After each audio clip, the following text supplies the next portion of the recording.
Good morning future officers. आज की date है अगस्त 13। तो बिना किसी देरी के शुरू करते हैं अपना प्रोबेबल क्वेश्चंस डिस्कशन। ये एक एडिटोरियल में है द हिंदू के, एंड इस एडिटोरियल को एक तो आपको पढ़ना है, बट इसमें से जो इम्पोर्टेंट चीज़ थी वो हमने बाहर निकाल ली है। देखिए, ये सिर्फ रिलायंट फॉरेन पॉलिसी के बारे में आर्टिकल आया है, अच्छा एडिटोरियल है। इसमें ये चीज़ दी गई है कि जैसे इंडिया जो है उसने कभी भी हिस्ट्री में आप कभी भी देख लें as a independent developing country काम किया है। देखिए, इसने इंडिया ने हम कभी भी किसी अदर कंट्री का ऑर्डर नहीं लिया है। इट मीन्स चाहे वो बात करें, जिस समय वर्ल्ड क्या था, बाइपोलर था 1947 और उससे 1991 के बीच, 47 से 1991 के बीच जिस समय वर्ल्ड बाइपोलर हुआ करता था, उसके बाद यूनिपोलर हो गया था, और उसके बाद जब यूएस एंटर कर चुका था एक इकोनॉमिक क्राइसिस में, और जिस समय चाइना का उदय हुआ था, उस टाइम पे की भी बात कर लें या किसी भी अदर टाइम की बात करें, तो इंडिया ने कभी भी किसी के ऑर्डर फॉलो नहीं करे। इंडिया हमेशा एक मिक्स फॉरेन पॉलिसी के साथ आया है, और सेम यही चीज इसमें अब बोली गई है कि अब एक फिर से सिर्फ रेलिएंट फॉरेन पॉलिसी की जरूरत है इंडिया को। ठीक है, इसमें से ये आर्टिकल आपने पूरा पढ़ना है, एक चीज। दूसरी चीज, इसमें से एक चीज इंपॉर्टेंट है। अभी हमारा 74th इंडिपेंडेंस डे हम सेलिब्रेट करेंगे इस साल, 15 अगस्त, जो कि परसों है। एंड इसकी थीम क्या है? इसकी थीम है सेल्फ रिलायंस। ओके, तो ये हमें थीम याद रखनी है। Theme is the self reliance, right. तो नेक्स्ट न्यूज हमारे पास, देखिए सेल्फ रिलायंस होता क्या है, इसकी एक कॉन्सेप्ट ये हमने लिखा हुआ है कि ये कॉमनली क्या होता है, associated with the economy and production of की goods and service within the country in the light of global supply shock caused by pandemic, but it is also in parallel dimension in the domain of foreign policy. तो बस आप ये चीज ध्यान रखिए कि self reliance theme है 74th independence day की। देखिए, नेक्स्ट न्यूज है CSIR से related, that is council of scientific and industrial research. ठीक है, इसकी अभी रैंक आप बताइए। हमने 2 वीक पहले डिस्कस किया था, रैंक आई थी इसकी, और कौन नेचर्स इंडेक्स में आई थी, और रैंक बताइए इसकी क्या आई थी। अगर आप लोगों ने वो वीडियो देखी है और आपको पता है कि CSIR की रैंक ऑल ओवर वर्ल्ड में कितनी आई थी। इंडिया में तो इसकी रैंक 1 है, बट ऑल ओवर वर्ल्ड कितनी आई थी? Okay. Mega lab, mega lab की बात हो रही है। मेगा लैब क्या चीज है? देखिए, मेगा लैब डेवलप कर रही है CSIR। जो कोविड 19 के टेस्ट है उनको, एक तो उनका नंबर्स बढ़ाना है, और दूसरा उनकी एक्यूरेसी रेट इंप्रूव करना है। अभी तक क्या चीज है, जो RT-PCR, that is reverse transcription polymers chain reaction जो है टेस्ट है, वो ज्यादा सक्सेसफुल नहीं बताया जा रहा है। बिकॉज क्योंकि क्या है, उसमें क्या होता है कि एक स्पेसिफिक सेक्शन को ही एक्सप्लोर किया जाता है वायरस के जिनोम को डिटेक्ट करने के लिए। बट अगर बड़ी चीज डिटेक्ट करनी है, बड़ा एक जीनोम डिटेक्ट करना है, तो उसके लिए ये अनसर्टेन है, उसके लिए यहाँ पे ये फेल कर जाता है। तो अभी मेगा लैब की बात चल रही है, और कौन इस पे वर्क कर रहा है इसको डेवलप करने के लिए? CSIR। Next news, IISER Bhopal काफी फेमस इंस्टीट्यूट है। ठीक है, यहाँ पे क्या हुआ है, Indian institute of science education and research, काफी फेमस इंस्टीट्यूट है। यहाँ पे क्या हुआ है, इन लोगों ने एक स्टडी करी है। जस्ट ये न्यूज आप एक बार सुन लीजिए। तो कुछ ऐसा ज्यादा इंपॉर्टेंट नहीं है, बट साइंस एंड टेक के पॉइंट ऑफ व्यू से इंपॉर्टेंट था, so we have included this news. That इन्होंने एक स्टडी करी है कि इस पे सीड जर्मिनेशन पे, यानी ये ऐसे कुछ ऑप्टिमम सीड डेवलप करने पे स्टडी कर रहे हैं जो एग्रीकल्चर में एक मेजर इंपैक्ट डालेंगे। कैसे? कि optimum timing of seed germination deduct कर सके लॉन्ग रन के लिए, और इंश्योर कर सके हाई प्लांट यील्ड, राइट। तो ये जो साइंटिस्ट है, ये इनके नेम है।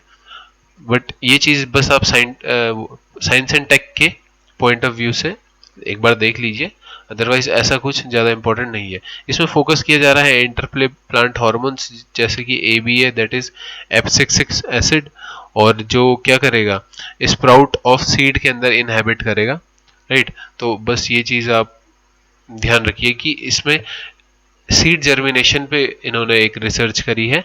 ये इनका पेपर भी पब्लिश हो चुका है the plant journal and plant physiology के अंदर, US के जो दोनों बेस्ड हैं। तो वहां पे हो चुका है। और इनका मतलब मेन काम क्या है कि ऑप्टिमम टाइम बढ़ाना है सीड जर्मिनेशन का, यानी ऑप्टिमम टाइम पे आ जाए, जो सीड कम से कम टाइम में पूरा जर्मिनेट हो जाए और हाई प्लांट यील्ड बन जाए। Next news. हाँ, ये एक थोड़ा अच्छी न्यूज है, छोटा सा सेक्शन में आया था। International elephant day celebrated at zoo. अब इस न्यूज में कुछ ज्यादा था नहीं, बट इंटरनेशनल एलिफेंट डे कब सेलिब्रेट होता है सबसे पहले हमें वो पता होना चाहिए। वो होता है 12 अगस्त को, जो कि कल था। ठीक। अब 12 अगस्त को एक चीज और हुई। इंटरनेशनल एलिफेंट डे के दिन इंडिया के यूनियन एनवायरमेंट मिनिस्टर, उन्होंने सुरक्षा पोर्टल एक लॉन्च किया। अब सुरक्षा पोर्टल किसके लिए है, ध्यान रखिएगा, सुरक्षा पोर्टल है एलिफेंट्स के लिए। ह्यूमन एलिफेंट जो कॉन्फ्लिक्ट होता है उसके लिए ये पोर्टल बनाया गया है। देखिए, ये पोर्टल एक तो ह्यूमन एलिफेंट कॉन्फ्लिक्ट के लिए बनाया गया है कि ये कॉन्फ्लिक्ट कम से कम हो। दूसरी चीज ये क्या करेगा, रियल टाइम इंफॉर्मेशन कलेक्ट करेगा और मैनेज करेगा कि कहीं पे कोई कॉन्फ्लिक्ट तो नहीं हो रहा है। तो बेसिकली ये काम इसका है, सुरक्षा पोर्टल, जो कि बनाया गया एलिफेंट्स के लिए। एलिफेंट्स के लिए, ठीक। अब एलिफेंट्स के लिए एक प्रोजेक्ट एलिफेंट भी हमारे भारत में चल रहा है, तो उसके बारे में थोड़ा देख लेते हैं। प्रोजेक्ट एलिफेंट स्टार्ट कब हुआ था, 1992 को। ओके, आप अपनी बर्थ डेट के हिसाब से आगे पीछे थोड़ा लिंक कर दो। प्रोजेक्ट एलिफेंट स्टार्ट हुआ था 1992 को, और किसने किया था, government of Indian ministry of environment and forest. ये भी सुरक्षा पोर्टल भी सेम मिनिस्ट्री द्वारा ही लॉन्च किया गया है। राइट। अब ऑब्जेक्टिव क्या थे इसके, देखिए तीन ऑब्जेक्टिव हैं, जिसमें से एक ऑब्जेक्टिव तो काफी काफी इंपॉर्टेंट है। देखिए, पहला ऑब्जेक्टिव है to protect elephant and their habitat. ठीक है, सिंपल ऑब्जेक्टिव है, समझ में आता है। To address issue of man animal conflict, ये भी समझ में आता है। Welfare of captive elephants. तो कैप्टिव एलिफेंट्स कौन से हुए, वो एलिफेंट जो कि रखे जाते हैं, जैसे जू में रखे जाते हैं या कहीं पे पाले जाते हैं, महावत के पास होते हैं, किसी एरियाज में होते हैं, और कहीं कहीं तो उनका यूज भी किया जाता है, जैसे शादी उसमें या फिर कोई बड़े फंक्शन में कोई राजा महाराजा उस टाइप पे। तो उन जो कैप्टिव एलिफेंट होते हैं उनकी वेलफेयर भी इसका एक ऑब्जेक्टिव है। राइट। तो 12 August is international elephant day, 12 August. Next news. हाँ, पंजाब ने क्या किया है, पंजाब गवर्नमेंट ने स्मार्टफोन का डिस्ट्रीब्यूशन किया है। तो एक स्कीम लॉन्च करी है, स्कीम का नेम हमें याद होना चाहिए, स्मार्ट कनेक्ट स्कीम। स्मार्ट से याद रखिए स्मार्ट, स्मार्ट से याद रखिए स्मार्टफोन। स्मार्टली कैसे कनेक्ट करेंगे, या तो स्मार्टली कैसे कनेक्ट किया जा सकता है, या तो लैपटॉप से किया जा सकता है, कंप्यूटर से किया जा सकता है, या फोन से किया जा सकता है। तो स्मार्ट हम ज्यादातर फोन के लिए यूज करते हैं, ना कि लैपटॉप और कंप्यूटर के लिए। तो ऐसे करके आप याद रख लीजिए कि जो स्मार्ट कनेक्ट है वो फोन से रिलेटेड कुछ है। फोन से रिलेटेड किसने करी, ये इमेज याद रख लीजिए।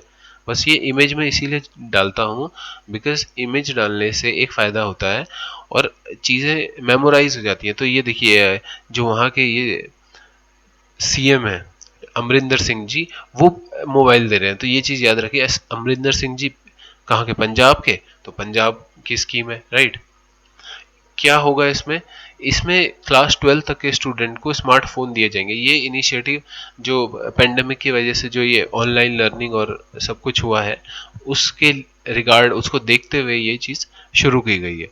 तो काफी अच्छी स्कीम है। Next news. हाँ, forest losses threatens hornbill. Hornbill कौन से होते हैं, हॉर्नबिल एक पक्षी है। ठीक, ये रहा हॉर्नबिल की ये इमेज है। अब कहाँ की न्यूज है, ये गुवाहाटी आसाम की न्यूज है। ठीक, ये चीज हमें ध्यान रखनी है कि गुवाहाटी आसाम की न्यूज है। एक स्टडी बताती है, सैटेलाइट से जो डेटा लिया गया है उसमें ये पता चलता है कि डिफॉरेस्ट्रेशन हुआ है किसमें, हॉर्नबिल के हैबिटेट में, अरुणाचल प्रदेश में। अरुणाचल प्रदेश में हॉर्नबिल का, जो ये पक्षी है हॉर्नबिल, इसके हैबिटेट में काफी कमी आई है। ठीक, इसके बारे में, पक्षी के बारे में दो लाइन देखते हैं, फिर न्यूज आगे डिस्कस करेंगे। हॉर्नबिल जो पक्षी है ये किसका है, एक ये बर्ड फैमिली का है, जो कि कहाँ पाई जाती है, ट्रॉपिकल एंड सब tropical Africa, Asia and Melanesia. Right. ये कैरेक्टराइज कैसे किया जाता है, एक तो इनकी जो नाक है वो लंबी होती है और डाउनवर्ड कर्व होता है। ये देखिए, ये कर्व जो है ये डाउनवर्ड है, इस तरफ है, नीचे की तरफ कर्व है। राइट। और ब्राइट होता है काफी कलर, इनकी जो बॉडी के जो नाक और हेड का कलर होता है वो काफी ब्राइट होता है। अब देखते हैं कि बात क्या हुई है। देखिए, डिफॉरेस्ट्रेशन हुआ है किसका, हॉर्नबिल के हैबिटेट का, कहाँ पे, अरुणाचल प्रदेश में। अरुणाचल प्रदेश में, ठीक। अब अरुणाचल प्रदेश में कौन सा वाला एरिया है, देखिए इसमें रिजर्व फॉरेस्ट की बात होती है, तो हम रिजर्व फॉरेस्ट ज्यादा इंपॉर्टेंट बन जाता है यहाँ से। तो reserve forest, Pakhui tiger reserve forest and Papum reserve forest, तो ये दो जो रिजर्व फॉरेस्ट है, देखिए जो पपुम रिजर्व फॉरेस्ट है वो पाखी टाइगर रिजर्व फॉरेस्ट के अंदर ही आता है और उसी को एडजॉइन करता है, तो ये उसी का पार्ट है असम का, ठीक। यहाँ पे illegally felling and ethnic conflict हो जाते हैं। अब एक चीज और है, जो ये पापुम रिजर्व फॉरेस्ट है वो क्या है, इस हॉर्नबिल का एक अच्छा हैबिटाट है, ठीक। पापुम रिजर्व फॉरेस्ट ये अच्छा हैबिटाट है। अब मोस्टली कौन सा है, तीन टाइप की hornbill, great hornbill, wreathed hornbill and oriental pied hornbill, ये तीन जो हॉर्नबिल्स हैं, इनका ये एक हैबिटाट है। तो ये याद रखना है, Papum reserve forest hornbill, image याद रख लीजिए, हॉर्नबिल मैं यहाँ पे लिख भी देता हूँ, पापुम रिजर्व फॉरेस्ट। तो ये जो पापुम रिजर्व फॉरेस्ट है ये हॉर्नबिल का एक अच्छा हैबिटाट है, 3 स्पीसीज स्पेशली, कौन सी, ग्रेट, रेथेड एंड ओरिएंटल पीड, ठीक है। अब बाकी जो रिजर्व है उसका एक नाम और है, अगर आपको इसका नेम पता है तो बता दीजिए, अदरवाइज हमने यहाँ पे लिखा है पखाई टाइगर रिजर्व, ठीक है। ये कहाँ पे है, ये अरुणाचल प्रदेश में है, राइट। इसके अंदर 4th स्पेसीज मिलती है जो कि रूफोसू नेक्ड, 3 तो यहाँ पे है पापुम रिजर्व फॉरेस्ट में, और एक कहाँ पे है, रूफोस नेक्ड स्पीसीज, जो 4th स्पीसीज है हॉर्नबिल की, वो मिलती है पाखी रिजर्व फॉरेस्ट में, देखिए पखवाई टाइगर रिजर्व फॉरेस्ट में। अब इनका एक तो पतन हो रहा है, क्यों हो रहा है, एक ये भी क्वेश्चन बनता है, ठीक। पहले हम एक काम करते हैं, पाखी रिजर्व फॉरेस्ट को हम मैप में देख लेते हैं, ये रहा मैप एंड ये रहा पाखी टाइगर रिजर्व। तो ये कहाँ पे है, अरुणाचल प्रदेश में, ये चीज हमें ध्यान रखनी है, ठीक। थोड़ा इसको जूम कर लेते हैं, इसके आसपास की चीजें देख लेते हैं क्या क्या लगता है इसके। देखिए इसके आसपास एक Nameri national park and forest reserve भी है, तो ये चीज याद रखना है। सोनाई रूपाई वाइल्ड लाइफ सेंचुरी भी है, और कोई रिवर फ्लो करती है आसपास, ये चीज देख लीजिए। हाँ, एक रिवर फ्लो करती है, कौन सी, रिवर का नेम है कामेंग रिवर, ठीक है। पाखी टाइगर रिजर्व के पास में फ्लो करती है Pameng river, Kameng river, that is KAMENG, Kameng river, okay. ये ब्रह्मपुत्रा तो आ ही रही है इधर से। अब न्यूज देख लेते हैं, हाँ ठीक है। तो वहां पे क्या हो रहा है, हॉर्नबिल को हॉन्ट किया जा रहा है, मतलब उनका शिकार किया जा रहा है, और किस वजह से, उनका जो अपर पार्ट होता है नोज का, ये वाला जो पार्ट होता है, उसके लिए ज्यादा शिकार किया जाता है। ये क्यों किया जाता है, देखिए अरुणाचल जो प्रदेश है उसकी एक, वहां पे एक एथनिक कम्युनिटी है, दैट इज नीशी, ये भी हमें ध्यान रखना है। नीशी कहाँ की है, अरुणाचल प्रदेश की। तो नीशी है, वो लोग इसको यूज करते हैं किसके लिए, वो सिंबल है उनका एथनिक कम्युनिटी का, ये देखिए, ये दिख रहे हैं आप, ये उसने अपने हेड में पहना हुआ है, तो ये वहां पे एक एथनिक कम्युनिटी का एक सिंबल है, तो वो उस वजह से इसका ज्यादा क्या हो रहा है, हॉन्ट हो रहा है। तो दो तीन चीजें इसमें से इंपॉर्टेंट हो गई, एक तो पाखी रिजर्व फॉरेस्ट कहाँ है, अरुणाचल प्रदेश में, पाखी टाइगर रिजर्व, और जो हॉर्नबिल है उसका मेन जो 3 स्पीसीज है, मेन लार्ज स्पीसीज, उनका जो हैबिटाट है, नेचुरल हैबिटाट, नेस्टिंग हैबिटाट, वो कहाँ पे है, पंपुम रिजर्व फॉरेस्ट में। और पंपुम रिजर्व फॉरेस्ट और पाखी रिजर्व फॉरेस्ट एडजॉइन करते हैं एक दूसरे को, ठीक है। और अरुणाचल प्रदेश की एक एथनिक कम्युनिटी है, उसका नेम क्या है, नीशी, और वो यूज करती है हॉर्नबिल के जो ये वाला हेड वाला पार्ट होता है, ठीक, राइट। नेक्स्ट न्यूज, हाँ, पुणे वेस्ट फैक्ट्री ने एक ग्रेनेड लॉन्चर, एक इंडिग्नियस, मतलब इंडिया में ही बना हुआ, अपने ही देश से स्वलंबित एक ग्रेनेड लॉन्चर एक बनाया है, और अब वो सौंपेगी किसको, एक तो इंडियन आर्मी को और एक आर्म्ड पुलिस फोर्सेस को, ठीक है, उन दोनों को दिया जाएगा। और वो कौन सी राइफल में लगाया जाएगा, इंसास राइफल में, that is Indian small arm system, INSAS rifle में लगाया जाएगा। ये चीज हमें ध्यान रखनी है। क्या फायदा होगा इसका, देखिए जो ये ग्रेनेड लॉन्चर बनाया है, ये क्या है, हल्का है, इसका एक तो लाइट वेट है, दूसरी चीज इसकी रेंज ज्यादा है, 400 मीटर तक इसकी रेंज है as compare to only 30 metre with hand grenade. हाथ से फेंके जाने वाला जो ग्रेनेड है वो 30 मीटर तक ही फेंका जा सकता है, या चलिए थोड़ा और किसी ने फोर्स लगाया तो ज्यादा से ज्यादा कितना जाएगा, 35 से 40। बट इसकी रेंज जो ये इंसास राइफल के साथ कनेक्ट हुआ, देखिए ये एग्जाम्पलरी इमेज है, ये इंसास राइफल के साथ वो अटैच नहीं है ग्रेनेड, तो ये है इस टाइप का कुछ लगाया जाता है। ठीक है, ये चीज हमें ऐसे करके याद रखनी है। अंडर बैरल 40 mm का है, अंडर बैरल ग्रेनेड लॉन्चर, तो बैरल के नीचे लगता है। ठीक, तो इसकी रेंज क्या है, 400 मीटर तक है, तो ये एक अच्छी चीज है। और ये Atmanirbhar Bharat, self reliant India, self reliant India इस बार का क्या क्या चीज है, 74th जो हम इंडिपेंडेंस डे मनाएंगे उसकी थीम क्या है, सेल्फ रिलायंस। ठीक है, जहां जहां पे जैसे सेल्फ रेलिएंट आया, आपने अभी सेल्फ रिलायंस पढ़ा, तो चीजें कनेक्ट करते रहिए, याद रहता है। आत्मनिर्भर भारत के अंदर ये चीज बनाई गई है। Next news,